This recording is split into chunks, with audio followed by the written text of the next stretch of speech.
Más de 50 marcas de franquicia y cerca de 250 emprendedores se han dado cita en la cuarta edición de Franquishop Zaragoza.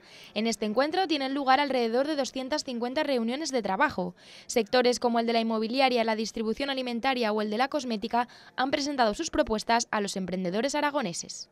Abrimos 5 tiendas propias y en este momento tenemos ya 9 franquicias.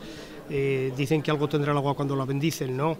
Lógicamente esto solo se hace cuando el negocio, la recuperación de la inversión es rápida. Acercarnos a los emprendedores locales que muchas veces están ávidos de que vengamos y les presentemos nuestras fórmulas de negocio, tengamos un cara a cara con el inversor y podamos explicar nuestras ventajas, nuestras fortalezas. Tener las cosas claras, saber lo que supone entrar en una franquicia, que hay diferentes condiciones y bueno, luego desde luego hay que tener ganas de emprender.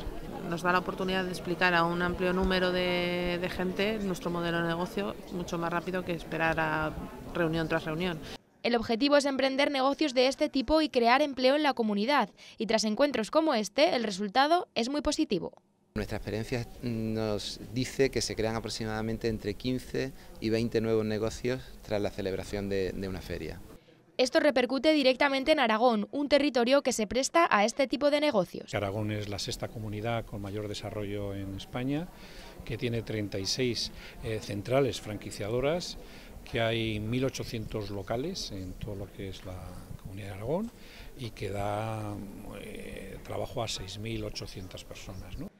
Tras iniciar la negociación, los emprendedores podrán poner en marcha sus negocios, donde la inversión de la mayoría de las franquicias ronda entre los 30.000 y 50.000 euros.